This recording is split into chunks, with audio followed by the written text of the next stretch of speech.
In June of 1560, an army of roughly 25,000 men crossed into Owari Province, a small territory in central Japan on the western edge of what is now Aichi Prefecture. Their commander was Imagawa Yoshimoto, ruler of Suruga, Totomi, and Mikawa, and one of the most powerful daimyo in the country. Owari itself was small, but it sat directly across the Tokaido, the main road connecting the eastern provinces to Kyoto, which meant any lord moving west with ambitions on the capital had to either take it or go around it. Japan in 1560 had no functioning central authority. The Ashikaga shogunate still nominally ruled from Kyoto, but its power had been collapsing for close to a century, since a succession dispute in the 1460s broke into open war and never fully resolved. In the disorder that followed, the country split into dozens of independent domains, each controlled by a daimyo who answered to no one above him. Armies were built around samurai, professional warriors bound to their lord by oath and land, supported by larger numbers of ashigaru, conscripted foot soldiers armed with spears and, by 1560, increasingly with matchlock firearms brought to Japan by Portuguese traders less than 2 decades earlier. War between these domains was constant, and alliances between them rested less on trust than on leverage. Weaker clans frequently sent a son or close relative to live at a stronger neighbor's court as a hostage, a guarantee of continued loyalty that also, in practice, doubled as an apprenticeship in that stronger clan's methods of war and government. Historians call the period the Sengoku era, the age of the country at war.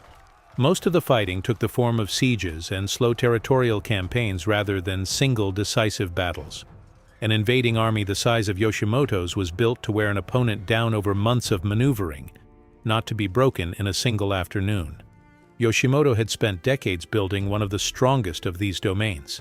His clan had held Suruga, Totomi, and Mikawa for generations, and he had defended and extended that territory through steady campaigning against his neighbors.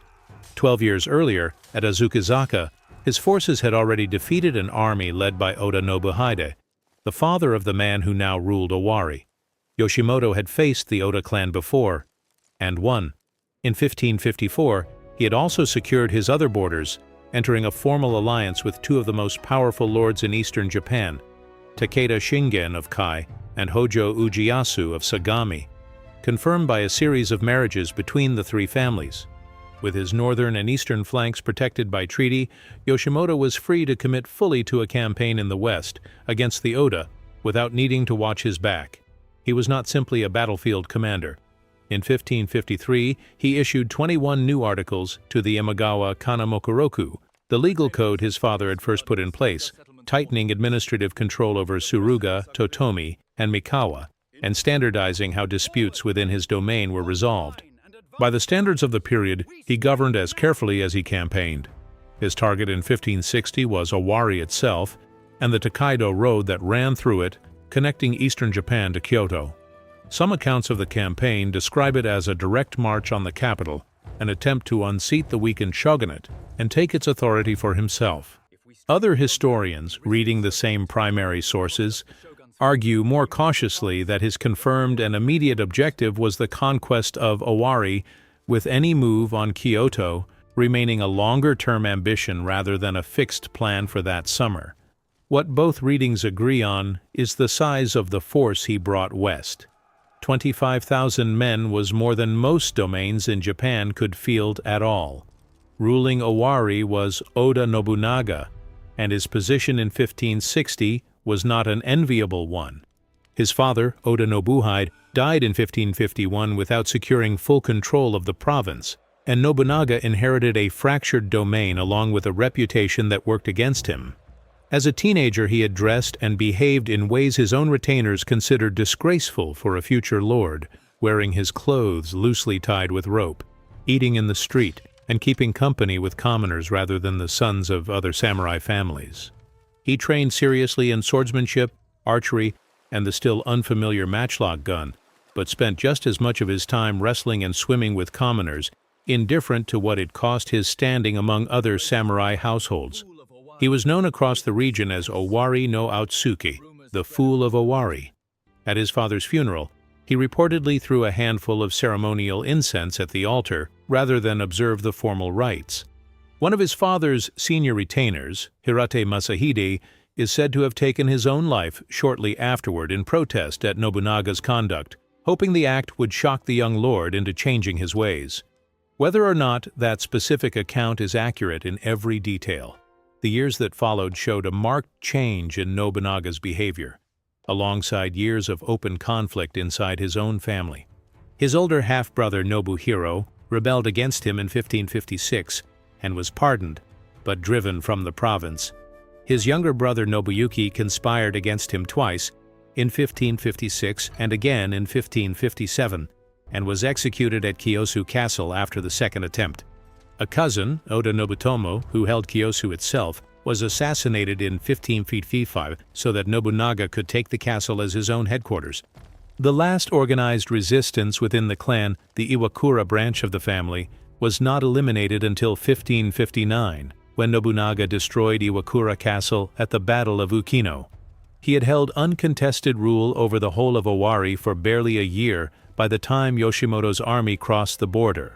Watching from Suruga, Yoshimoto had every reason to expect he was invading a province still unsettled by its own recent civil war, led by a young man much of the country still remembered as a discredited, eccentric, rather than a serious commander. He commanded no more than 2,000 to 3,000 men that June, a mixed force of mounted samurai and a shigaru spearmen and gunners. No shogunal army was coming to his aid. No allied clan had committed troops on his behalf. The neighboring lords who might have helped were occupied with conflicts of their own, or saw no reason to risk themselves for a small, still unstable province like Owari. Nobunaga's scouts tracked Yoshimoto's advance as it crossed into his territory and reported the numbers back to Kiyosu Castle. By any conventional military calculation available to either side, there was no realistic way for the Oda side to win. On June 11th, Yoshimoto held a war council at Kutsukake, already inside Owari territory, and issued orders for the next stage of the invasion. 3 vanguard units were to move against the Oda border fortresses of Narumi, Washizu, and Maroon, clearing the way for his main army to advance without opposition. That same evening, in Kiyosu Castle, Nobunaga held a council of his own.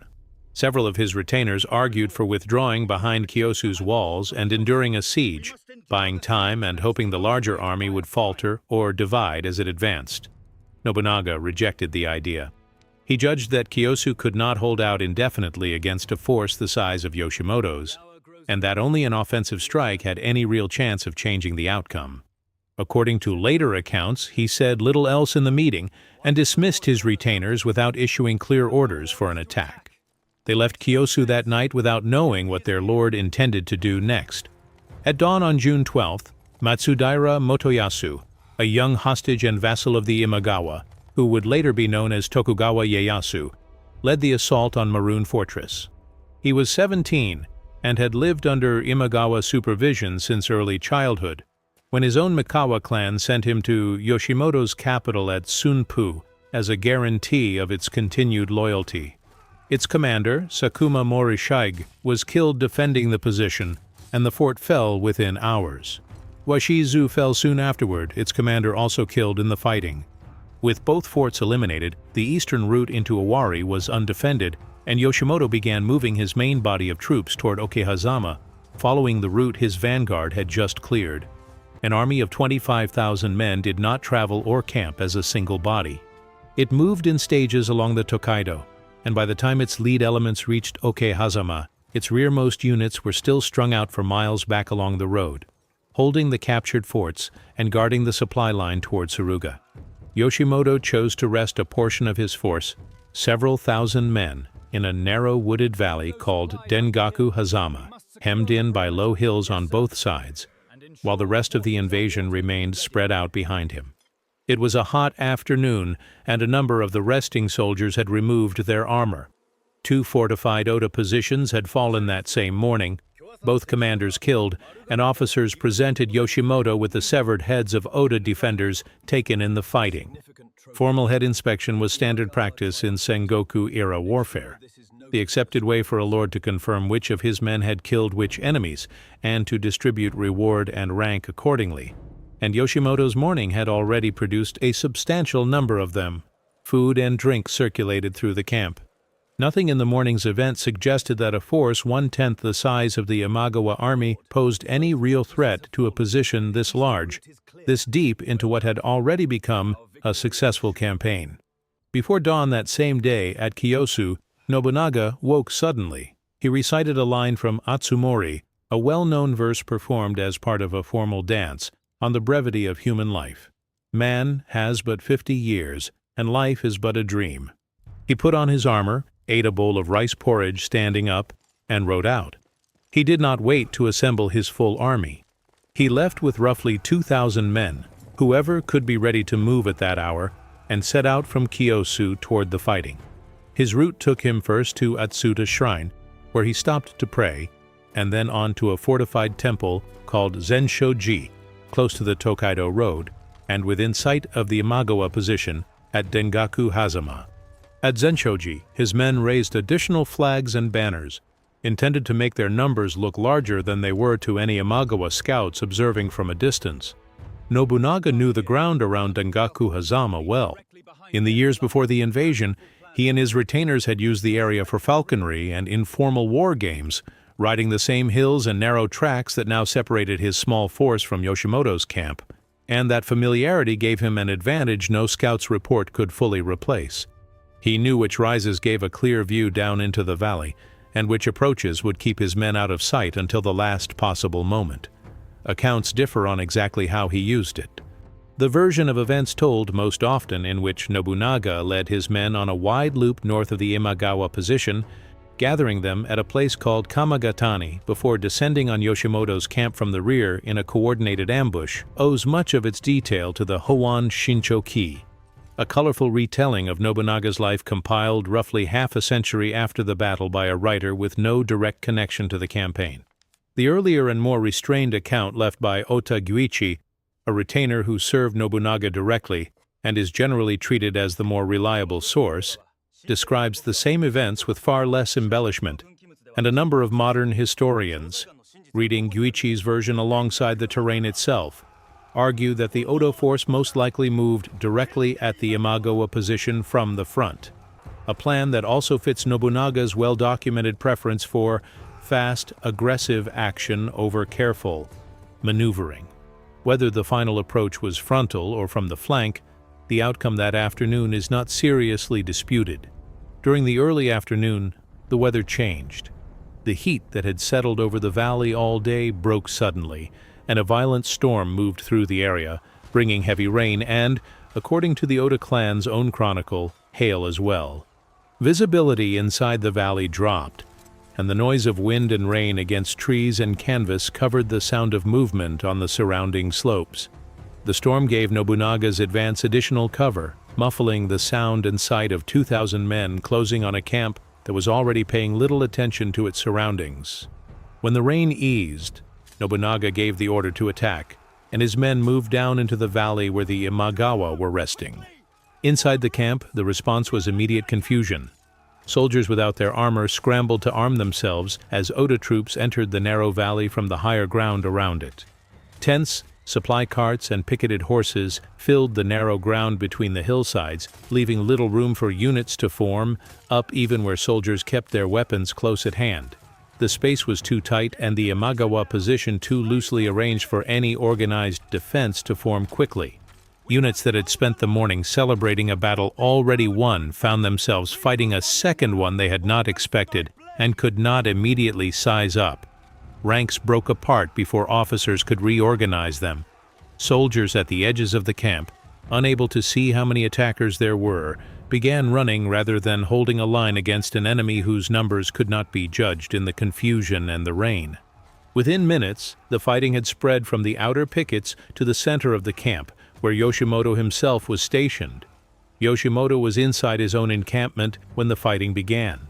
Hearing the noise, he assumed it was a drunken dispute among his own men, and stepped out to order them back to their posts.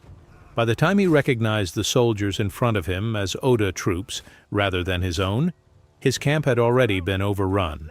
He did not go down without resistance. When a spear-wielding retainer named Mori Shinsuke thrust at him, Yoshimoto deflected the blow and cut into the other man's leg. A second Oda samurai, Hattori Koheda, then closed the distance and brought him down, taking his head along with his sword, a well-known blade called Yoshimoto Samonji. Yoshimoto was 42 years old. Several of his most senior officers, including Matsui Munenobu and Inaomori, were killed in the same fighting, defending him to the end. Of his full council of senior commanders, all but 2 died in the camp that afternoon. Word of Yoshimoto's death moved through the remaining Imagawa ranks within minutes, and it ended the battle as effectively as any tactical maneuver could have. An army of 25,000 men did not need to be defeated unit by unit to be broken. It needed only to lose the one man whose authority held its chain of command together. Soldiers who had not even taken part in the fighting at Okehazama began withdrawing east, back toward Mikawa and Suruga, rather than continue an invasion that no longer had a leader to direct it. Matsudaira Motoyasu, still at Marune and not present for the fighting at Okehazama, learned of Yoshimoto's death and withdrew with his own men to his home province of Mikawa instead of pressing forward with what remained of the invasion. He did not break with the Imagawa clan immediately. That separation developed gradually over the following months, and by 1561 he had entered a formal alliance with Nobunaga, an agreement that would eventually put him on the path to becoming Tokugawa Ieyasu, and decades later to founding the shogunate that would govern Japan for more than 250 years. The alliance held for the rest of Nobunaga's life, an unusually long run of loyalty by the standards of Sengoku politics, and Ieyasu was still openly allied with the Oda when Nobunaga was killed in 1582. Elsewhere, Okabe Motonobu, an Imagawa retainer holding Narumi Castle, refused to surrender his position even after learning of his lord's death. Instead, he negotiated, agreeing to withdraw his garrison peacefully back to Suruga in exchange for the return of Yoshimoto's head, which he then carried home himself rather than leave it in enemy hands. The Imagawa clan never recovered the standing it lost that afternoon. Yoshimoto's son, Ujizane, inherited a weakened domain and a body of vassals who no longer saw much reason for loyalty to it. Over the following decade, pressure from the Takeda clan to the north and from Tokugawa Ieyasu's own forces in Mikawa eliminated what remained of Imagawa authority in stages, and Suruga itself came under the control of other clans. Ujizane eventually entered the service of Ieyasu, the same man whose father had once been held as an Imagawa hostage, and generations later his descendants held ceremonial positions under the Tokugawa shogunate their family had once ranked above. For Nobunaga, the outcome ran in the opposite direction. Word that a force of 2,000 to 3,000 men had destroyed the command structure of an army roughly 10 times its size spread quickly through central Japan, and it did more for his position than years of slower, conventional campaigning could have achieved. Samurai and minor lords who had shown no particular loyalty to the Oda clan before the battle began offering their service afterward. Among the men in Nobunaga's camp that year was a low-ranking sandal-bearer named Kinoshita Tokichiro. Okehazama is the battle in which Nobunaga is traditionally said to have first taken notice of him. Decades later, under the name Toyotomi Hideyoshi, Tokichiro would rule most of Japan in his own right, continuing the process of unification that began with Nobunaga. With his eastern border secured by Yoshimoto's death and his new alliance with Motoyasu, Nobunaga turned north toward Mino Province and the Saito clan. That campaign took years rather than a single afternoon, but by 1567 he had taken the Saito stronghold and renamed it Gifu Castle, making it his new headquarters. Around this time he began using a personal seal reading, Tenkafubu, a phrase generally rendered as rule over the realm by military force, setting out in 4 characters an ambition that, in 1560, he had not yet had the standing to state openly. In 1568, he marched into Kyoto itself, installing Ashikaga Yoshiaki as the 15th Ashikaga shogun, before deposing the same man 5 years later, when Yoshiaki tried to organize a coalition of daimyo against him. Nobunaga did not live to complete the unification of Japan himself. He was killed in 1582 at Honnoji, betrayed by one of his own generals during a campaign in the west. But the approach he took at Okehazama, moving fast and committing fully, rather than waiting for better odds, remained central to how he fought for the rest of his career. And it is the reason historians consistently identify this single afternoon in 1560 as the starting point of his rise to national power. His later campaigns against the Saito and other rivals, his march into Kyoto, and the unification that Hideyoshi and Ieyasu eventually completed after his death, all followed from the position he built in the years after June 12, 1560. Military historians have returned to Okehazama repeatedly for what it demonstrates about the limits of raw numbers in an army built around a single point of command. Yoshimoto's force had more men, more supplies, and more successful engagements behind it that week than Nobunaga's did. None of that mattered once its commander was dead, and no one else on the ground had the standing to reorganize the remaining troops. Nobunaga's smaller force had one advantage that could not be measured by counting heads. It moved faster than the information needed to organize a defense against it. By the time most of the Imagawa camp understood what was happening, the fighting was already over. Atsuta Shrine, where Nobunaga stopped to pray on his way to the battle, still stands in Nagoya today. Later in 1560, he had a roofed mud wall more than 7 meters high built and donated to the shrine grounds, a formal offering of thanks for the victory.